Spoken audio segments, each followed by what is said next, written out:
Hello everyone, I hope you all are back in front of your screens as we are beginning with our next session for the day, which is by Pune chapter. And in this session, we are going to talk about applying storytelling skills in leading change. And we have Jigar Sanghvi with us, who's going to share his experiences. He's an agile coach at UST. And before we begin with the session, let me just thank our founding sponsor, Innovation Roots, which is a leading consulting and training service provider, helping organizations to achieve business agility and beyond. It is one of the leaders and pioneers of niche publishing services and well known for content collaboration with global thought leaders, authors, and creators. Find out more details at www.innovationroots.com. I would also like to thank our sponsor, Agile, which is a product offering from Tata Consultancy Services Limited, which is a purely cloud-based enterprise agile planning tool along with DevOps capabilities. Enterprises can use Agile to adopt agile practices or scale across multiple Scrum and Kanban teams using enterprise scaling frameworks such as SAFe, Disciplined Agile, Less, and more. And you can try out Agile for free up to 20 users for 30 days by signing up at agile.io, or you can reach out to us to set up an exclusive demo.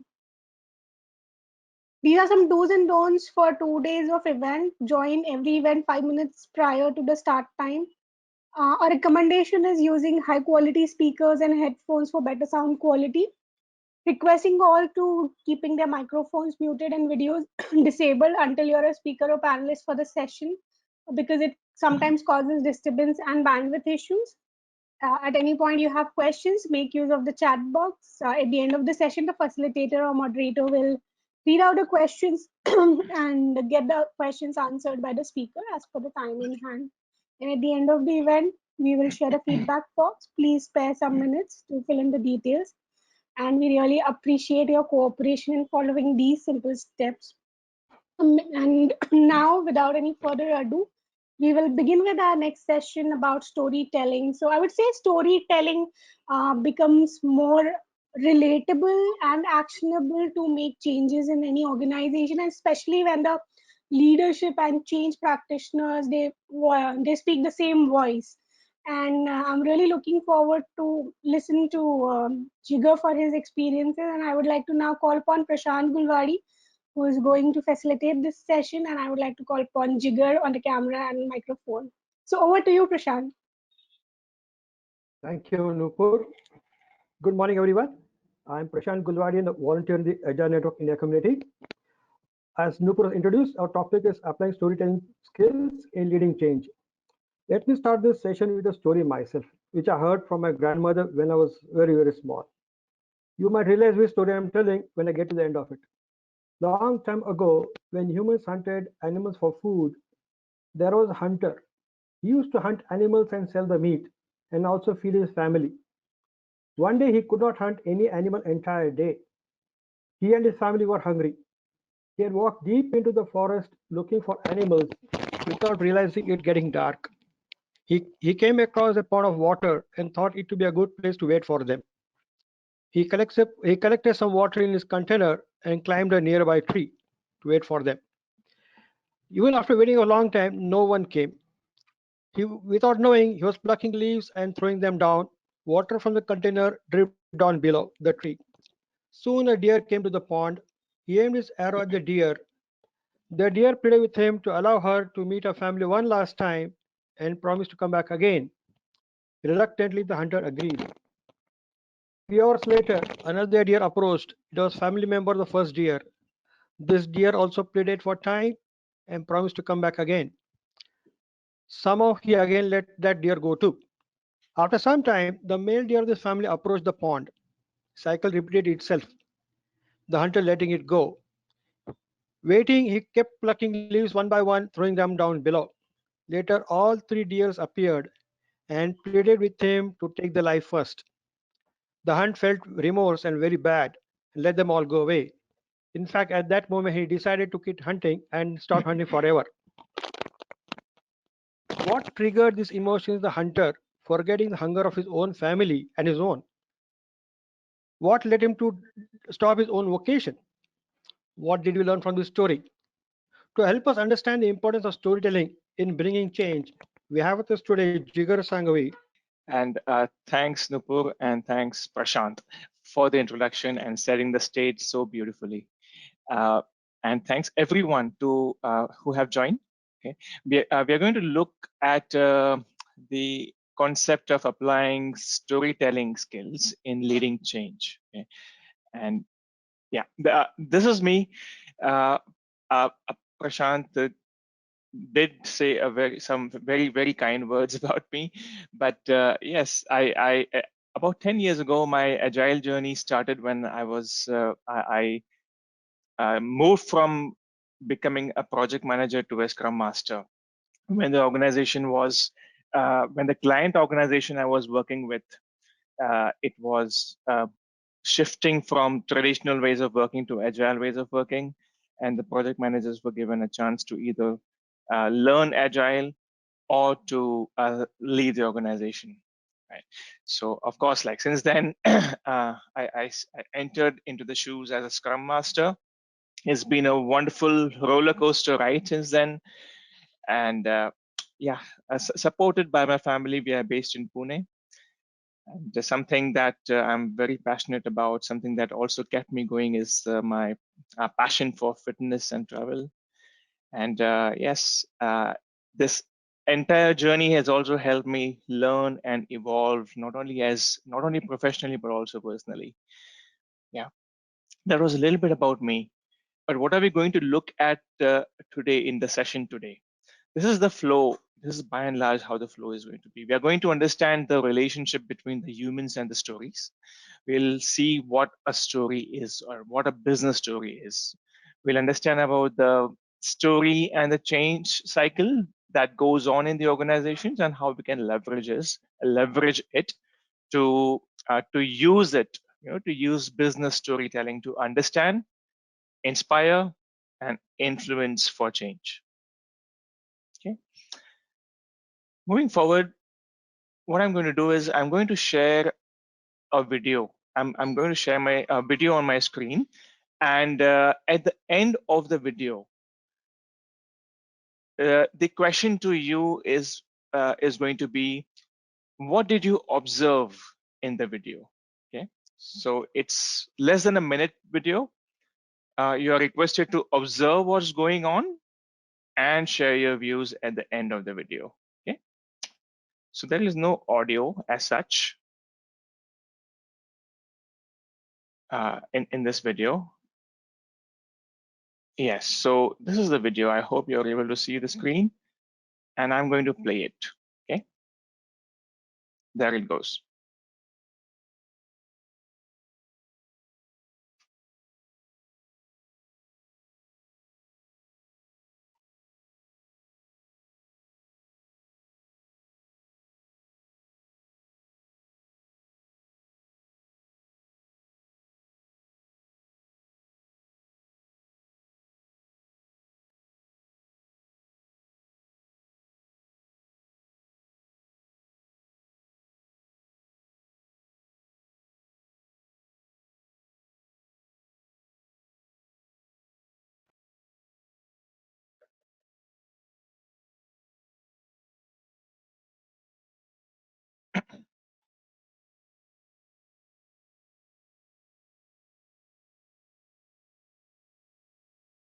That's it.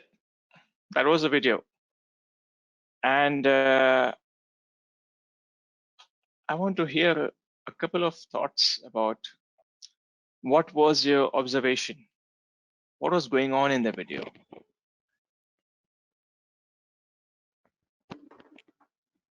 You can also type in the chat box if you want, but I'm just keen for a couple of observations. What was going on? Those magnets. They were magnets. Okay.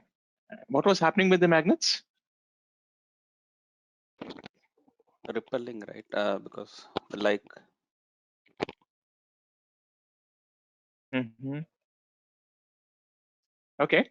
Okay. We saw a magnet. What else? Any other thoughts?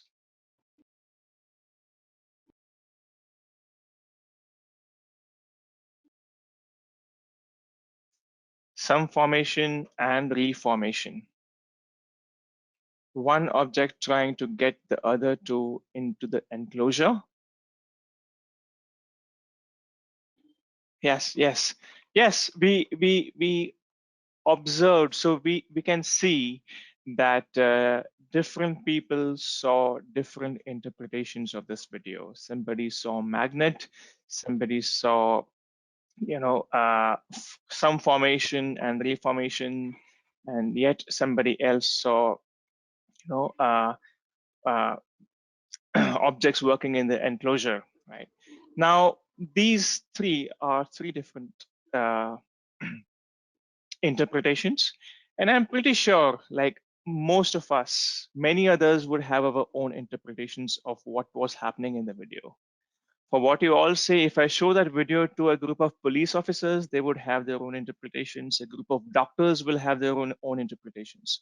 But how do we know what was actually going on in the video? How do we know what was the truth? Yes. Yeah. So there is this undeniable truth, and that truth is this: we saw geometric shapes moving in two-dimension plane. Okay. So this is the truth that cannot be denied by anyone. Yet nobody of us would say this, that we saw geometric shapes moving in two-dimension plane. The reason behind that is that it is not a story.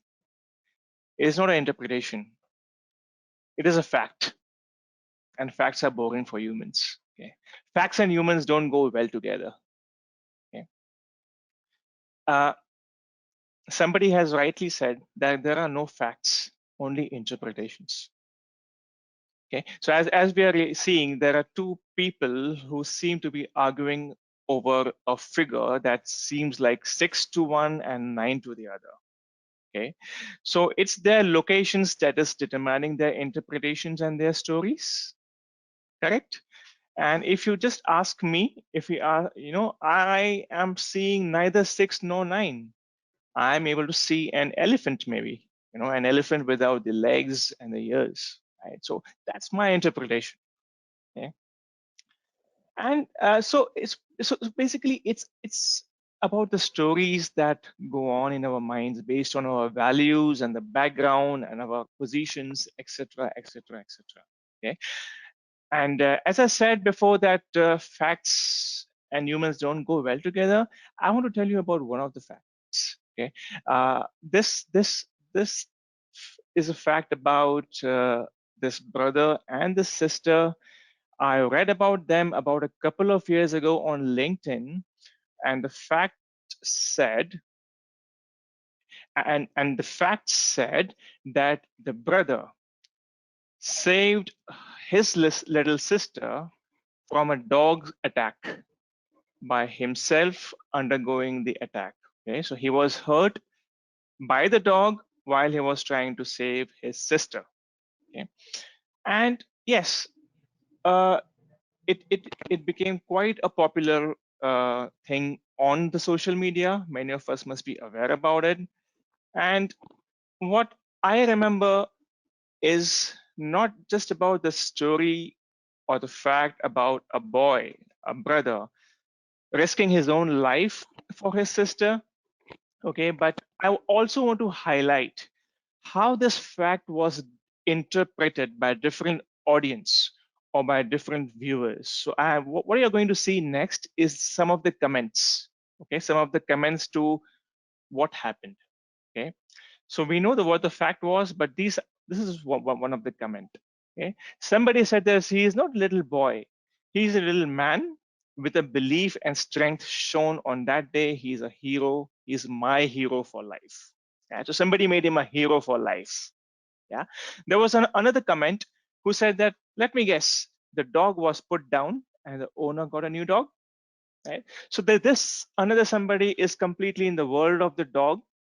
No, there was no mention about this brother and the sister and the love between them. Okay, so the interpretation is that something happened to the dog after this incident and the owner got a new dog. There is someone else who said that a true American hero, right? So somebody is looking as the country or the national pride in this act. Okay. And somebody also said that after they awarded the belt to the kid, I hope the parents were awarded with a jail cell. Right. So somebody is putting the focus on the parents. Right? So we can see that based on one fact, how many different interpretations can form. Now, talking about me, why do I remember this story? Right. So it wasn't a mere fact for me. It is a very powerful story for me because of the next two pictures that you're going to see on the screen. Yeah. Number one is that he was awarded officially the World Boxing Championship belt, okay, by the authority. So he is officially in the records of the World Boxing Championship for one day for showing this heroic act. And this act was indeed heroic because of the 90 stitches that he got on his face while trying to save his sister. Right now, this one connected with me emotionally. It struck my values. It struck my beliefs. And for humans, anything that strikes their values and beliefs either strongly or too negatively, it creates a lot of emotional charge, right? A lot of emotions. So, stories can change brain chemistry, and memory is stored in the form of an emotional charge. Something that strikes you immensely emotionally, it becomes a story, it becomes an incident, it sits somewhere in your being, right? Okay. So the highlight of the slide is that people don't like facts. People create their own interpretations from facts, and humans are hardwired. Humans are hardwired to seek stories that give the things around us a practical, concrete meaning.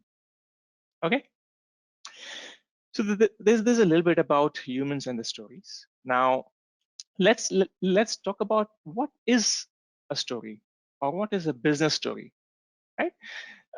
I'm just going to open up my laser pointer so that I can help you explain the very skeleton of storytelling. Yeah.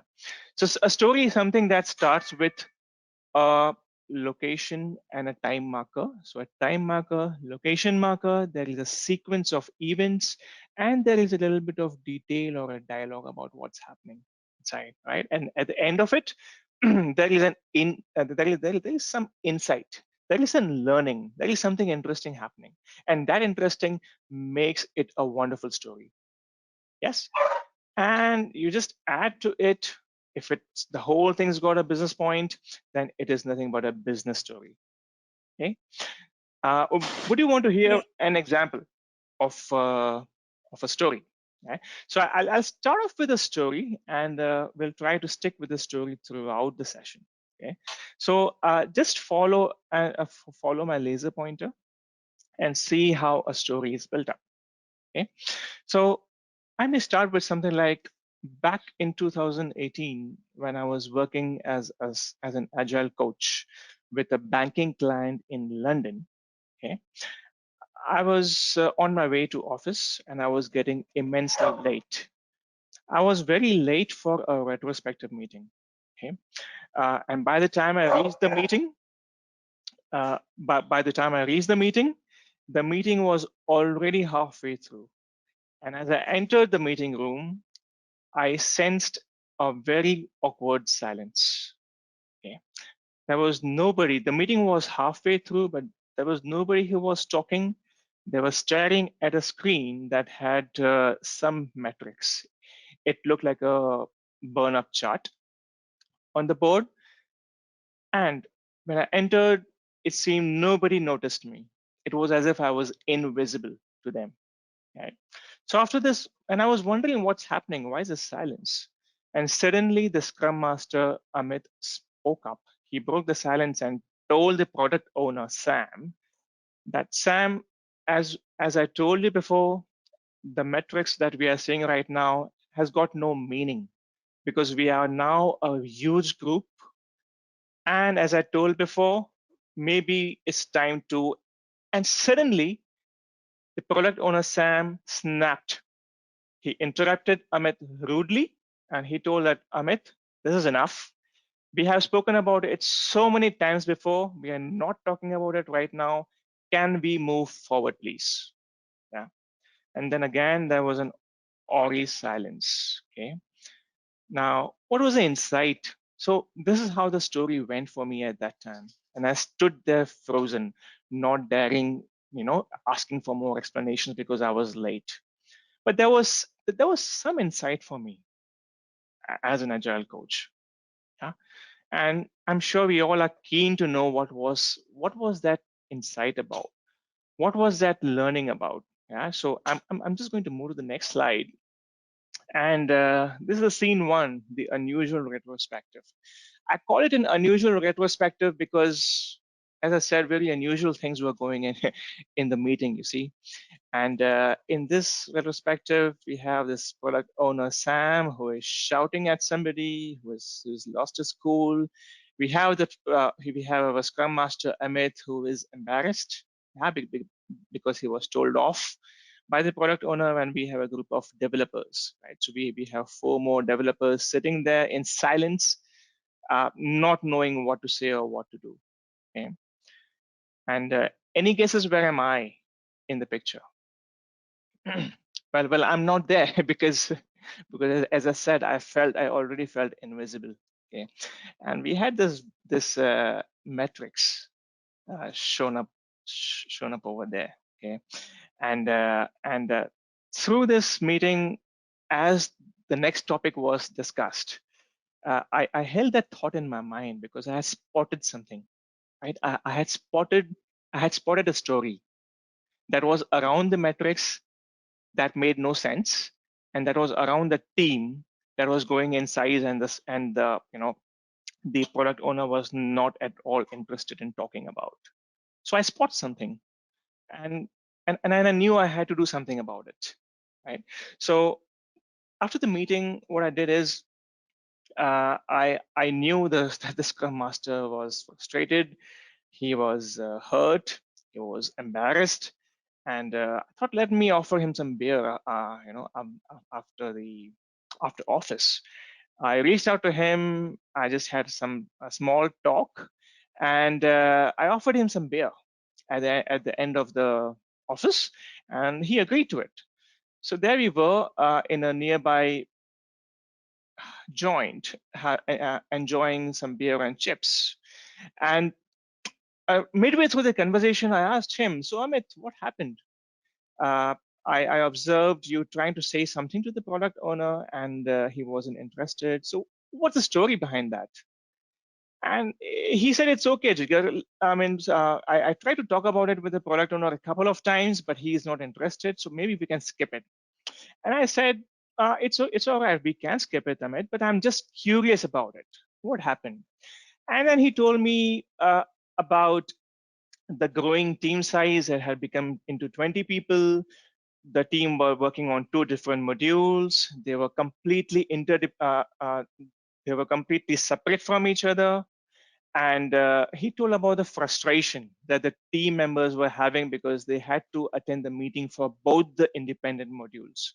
They had meetings and meetings and meetings, and the metrics was also common that again made no sense. Okay, and yes, I kept on hearing. I kept on asking him more questions. First, I asked him a question about the what. I asked him what else. And then when he gave me the solutions, when he gave his thoughts, I asked questions about how we can implement that. Where will be the impact felt if those solutions are implemented? And maybe when we can start. So I took all these inputs. There are a couple of questions I did not ask is about the why question and the who question. Why? Because then generally the why questions take somebody in the justification frame of mind, and who it has a tendency to take somebody in the blaming frame of mind, right? So the questions are mostly what, then how, where, and who. And what I was actually doing is I was further exploring on the story that I had spotted before during the retrospective, right? So I was listening intently to the story that Amit was telling me, right? The next step was to validate what I heard. I really wanted some more confirmation. Okay, so I met with the team members. Okay, I put up the similar what questions. I tried to understand their thought, and they did share the same story. They thought that those two sub teams had nothing to do with each other, and they were frustrated in meeting so many meetings. Okay, and based on their inputs, I identified the patterns, and there were some patterns emerging based on the inputs I got. Some people said that same team and same meetings is okay. Very few people told that. One or two people. Some people said that same team and different meetings will do, but most of the people were in favor of separate teams. Splitting the squad altogether. Right. So there we had more of a consensus, almost a consensus of splitting the squad, but there was one key person who was not onboarded, and that was our very own product owner, Sam. Okay, so I just thought of having a discussion with Sam. So there I was, so again I was listening a lot to what the team was saying. Now this is a scene 4, where I sat with the product owner. Okay, and I just thought, let me see what's going on in his mind as far as splitting the squad is concerned. Okay, so there I was having coffee with Sam, the product owner, and though it started off on a good note, but as soon as I started talking about uh, the common metrics, reporting, team frustration, and splitting of the squad, uh, his reaction completely changed. He was something like this. And all he would say is, we have problems with the budget, the resources, and he also kept saying that there is a risk of the job and all that. But I could not relate. I could only spot again something new. So ultimately, I could not have that conversation properly with him, but I spotted something. Again, I spotted a new story. And that story was about this immense insecurity that Sam had as a product owner in the context of splitting the squads, right? But I also knew that I will not be able to do this alone. I needed help. I could either coach Sam, okay, into the idea of splitting the squad, or I had to escalate, right? But after this conversation, I was pretty clear that I cannot afford to coach Sam. I didn't have it in me. He wasn't ready to listen, so I had no other option, but I had to reach out to the leadership. Okay. So in this scene 5, when I was sitting in front of a small group of leaders, in a way it's an escalation. But before I talk about anything, I had to inspire. I had to propose my change to them, right? Before I even started talking about Sam. And this is where I used a framework. Now this is a storytelling framework to inspire for a change or to inspire for anything, right? And it so it goes something like this: in the past, then something happened, so now, and in the future. So we are moving from the past to the future. Okay? And it always, of course, starts with the audience. Who is the audience? What's the relevance and the context of the discussion? Okay. So I started something like, thanks everyone for coming in. I'm here to talk about the payment squad that have undergone gradual but big changes in recent months in terms of the squad structure and the work involved. Okay, so there was some context laid, and they were a senior group of leaders, and it was an escalation. So I had to inspire them first for the change that I had in my mind. Okay, so I didn't start by saying that something is broken and we need to fix it. Okay, since they have been a part of the past and present, I need to honor it. Okay, so I start by respecting and acknowledging the past and the present. Okay, I start by saying something like, as we are all aware, the payment squad that started a year ago with only 5 members have now grown into 20. They have delivered some key deliverables, including the very successful GDPR compliance initiative this year. Okay, and Then I moved. So I respect the present, I respect the past, and then I moved something into what happened. Again, I'm not saying highlighting that something is broken, but I'm saying that, uh, however, with 20 people in one squad, the ways of working and the structure may need to shift now. Okay, and I want to support it with a powerful story, powerful example, and the moments. Okay, so I talked to them about an incident that a Scrum Master Amit told me, and he told me that there's one of the squad members who has been off late, taking leaves almost every week. Okay, it was a shocking story to me because what he told me later. Okay, and when the Scrum Master sat one on one with that person, asking him what was the need behind him taking one leave almost every week, the answer was unexpected. The person told that he used to take one leave every week so that he could actually sit back home and do work. You know, he wanted to save himself from all those meetings of those two individual modules, and he wanted to sit, focus, and work. So can you imagine? He used to take leave so that he could focus on work. And as the Scrum Master told me that, I could see the pain on his face. And I could also imagine the kind of frustration the team was going through as such things happen. Okay. So, so now, what happened is Scrum Master and myself sat with the team. We brainstormed the proposed solutions, what could be done, and there was almost a unanimous consideration of splitting the squad into two because the two modules are completely not related. Okay, and if this is done, if we experiment this, then in the future, so right now I'm in the future, right?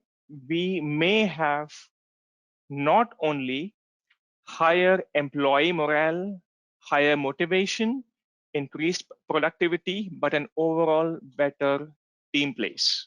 Okay, so this is the inspiration storytelling model that I went through by respecting the past, narrating something that happened, proposing the change, and how the change is going to benefit in the future.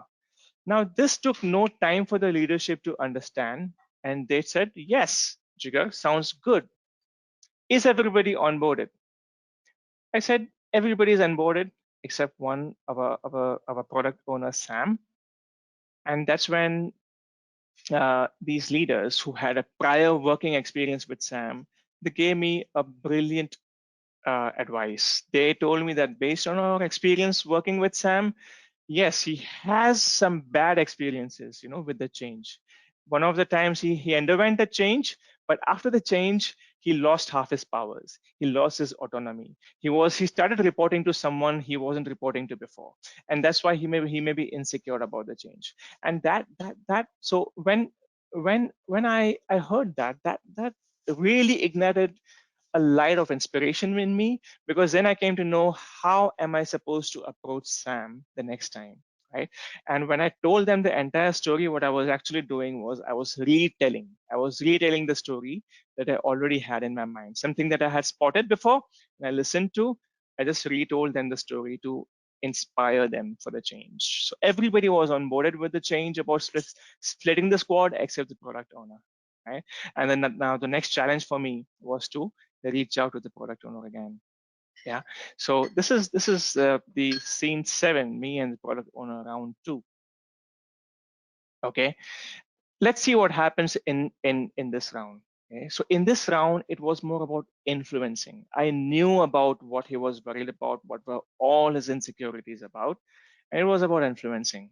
He had some story going on in his mind. According to him, change is this. I will lose that. I will lose my status. I lose my autonomy.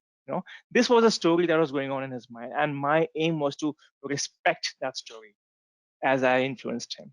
Okay. So again, this is the framework that I resorted to during my next conversation with him. Okay. First is acknowledge. So, first is acknowledge the anti-story. So what he had in his mind was an anti-story. I call it an anti-story because it was a story having the opposite effect of the story that I had in my mind. Okay. And until I respected that anti-story, he would not let enter any other story in his mind. So I had to start with respecting that. I became a part of his story. Yeah, I need to become a part of his story, and that's how I started. Okay, and I started off by saying that, Sam, I I am aware about the kind of changes this organization has had and your experiences with it. And any change that happens, any small change or big change in the squad, it can bring certain amount of ambiguity, certain amount of insecurity, and somebody, including me, can feel a bit unstable, right? And I totally respect that. And I'm over here to address an example of what happened in my previous team within the same organization. Okay. So by really understanding him, becoming a part of his story, by empathizing with him, I entered into his world. He was receptive. Then my job was to flip the story. Okay. I told him about a similar squad split that had happened in the same organization just 1 year ago, where I told that it was a very similar situation. There were 25 people, and it had basically divided into two groups. And we just thought of experimenting with an idea of having separate meetings, separate reports, separate metrics for these two teams. And we wanted to see what happens. The only thing that remained now, I highlighted the point that the only thing that remained constant was the Scrum Master, his roles and responsibilities, and the product owner, her roles and responsibilities. There was absolutely no change in the way this continued. Okay. And I gave him the assurance that we will be making the same change. We are looking for the similar change over here as well. So I basically mapped the flipped story, okay, to the proposed change. And I told him that, Sam, for you, everything remains same. What majorly changes is for the developers because they save more time and there will be more productivity, which will be helpful for both of us. But for you, me, and Amit, the Scrum Master, absolutely nothing changes. Okay? And then I made the point that I told him about the benefits that would be seen once the change is in place, and I emphasized on the need for change. After which, yes, he agreed. He agreed. Basically, all he wanted to hear is he wanted some clarity. He wanted some clarity about what it will be like after the change, right? What is certainty? What will be his status, his autonomy, his power, etc. Once that was addressed proactively, initially he was shy. He wasn't. He was skeptical about opening up. He didn't want to be vulnerable. But when I became part of his story, things worked out, and it worked out beautifully. Okay. Now it happened. It happened. We experimented, and what was expected did happen because it emerged from the team. It was a team's idea. Nobody thrusted it on them. Okay. It was a success. There was a high team morale, high team productivity, high team motivation, and then there was a time. So, of course, as I did this is again a story retold, right? But the only difference is that it's an influence story. I'm using this story to influence somebody, right? Unlike the previous one where I was inspiring someone. Okay? And this retelling happened only after I listened some previous stories to Scrum Master and to the team members very intently, right? Now, again, some retelling to be done. Now, this change that has happened, right? This change that has happened, it happened, uh, uh, it needed to be promoted because I could see that there were many other squads going through the same. They were growing, they were doing really well, and they were increasing in strength, but they were going through the same struggles. Okay, and so what needed to be done is this growth model of identifying when to split and move ahead had to be demonstrated to demonstrated to the entire organization, right? So what required that was capturing of the success. So this was a success story, yes. So by default, th- this success story was spotted. I really deep dive down, while interacting with the stakeholders to understand what were the drivers and the impact of the story of the change. Right? We had all the metrics set up, and then to sustain this kind of success, what we need is a success story, right? So what we are looking at right now is the format or a framework for a success story, right? How do you tell the success story, right? Introduce the hero of your story. Now, who is the hero of the story here, right? So if I am narrating a success story about this squad split, who is the hero of my story? Any answers?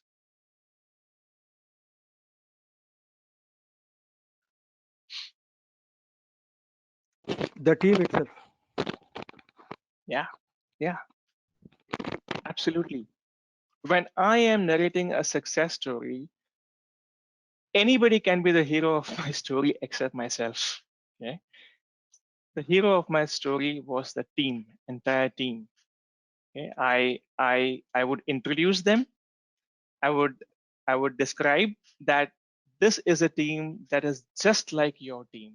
At one point in time, they were big. You guys are 30 members. They had reached 20 members when a step was taken. Okay. Narrate the story. What were the challenges and the struggle? I went through the entire story about the metrics that made no sense, to the common meetings, to the dipping employee morale and the frustration, and how it went to the extremes of team taking leaves to actually work, how it made them feel, right? So this, and in the end, I tell them about how the change was undergone and was the impact of the change. And by listening to the success stories, other people do get inspired to follow same. Right. Next. So I just told you about a change story. It was my story. Okay. And just want to support a little bit of theory. Okay, with this. Everywhere in the organization, there are stories happening. Cafeteria, water coolers, meeting. The idea is to spot them. Leaders spot them by coming across them, and once they spot them, they need to treat it carefully. They need to, if there is something really important related to the culture, they need to really intently understand what the story is about, right?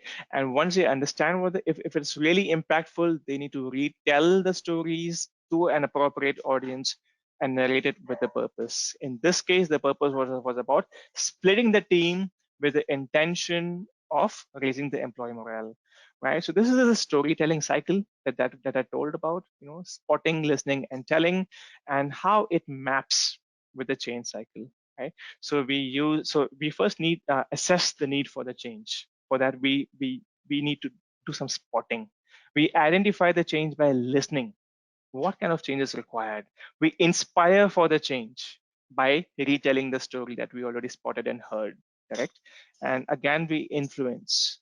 We tell, we of course expect some resistance. So we influence the resistant stakeholders by retelling the story, and we again retell the success stories to sustain the change.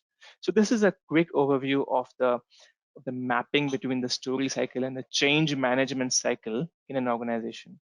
Yeah, these are some of the storytelling benefits. They are concrete, memorable, they have an impact, and they are credible because we are saying something that actually happened. Okay, I'm not going to spend a lot of time over here because we don't have that much time. But then I also want to talk about the risks of storytelling. Okay, so some of the risk of storytelling are these: credibility. Let's not cook up. It's important to maintain the context and domain knowledge. Okay, uh, the stories need to be original. Yeah, the delivery and the narration is also important. And last but not the least, the ethics. Right, we need to maintain the ethics and neutrality. There is no need to speak something that That's lies. And this is the last slide, which talks about the questions and the takeaways. Okay. So we saw how the story humans are hardwired to seek stories. We understood the storytelling cycle. We understood the chain cycle, and we mapped it. And we looked at some of the formats, okay, of inspiring and influencing and sharing the success stories, and also be aware of the downside of the stories. So that's the end from my side. But is there anything someone else want to share? Maybe any questions, and I'm happy to answer. Thank you, Jigar. We're all enthralled and not keeping track of the time. Very good session, Jigar. We like to hear stories. I think that's what we all understand.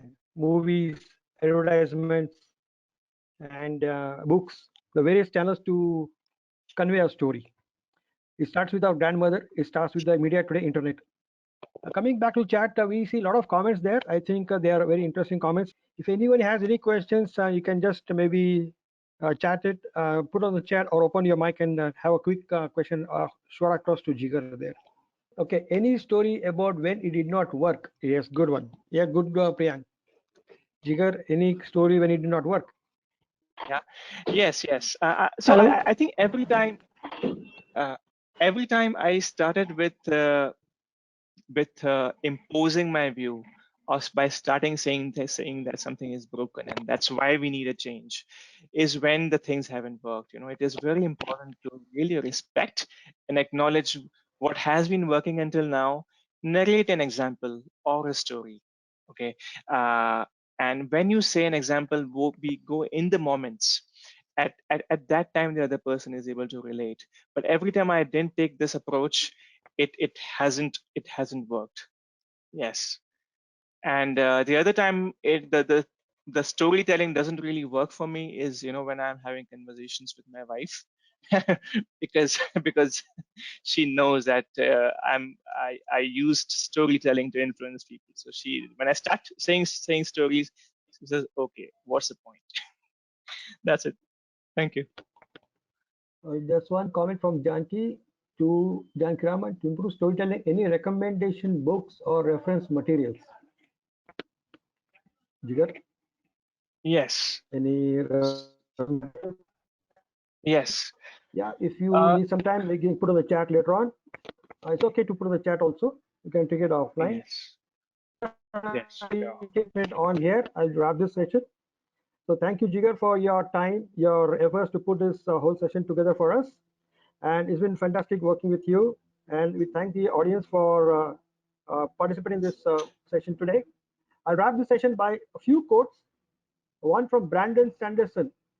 He is a fantasy fiction writer. He says the purpose of a storyteller is not to tell you how to think, but to give questions to think upon.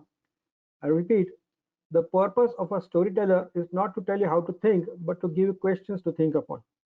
There are plenty of quotes out there in the internet. I chose one here to maybe put across to the group today. I also thank the organizers and TCJL for this wonderful opportunity to present this new topic on storytelling to the entire community. Thank you once again.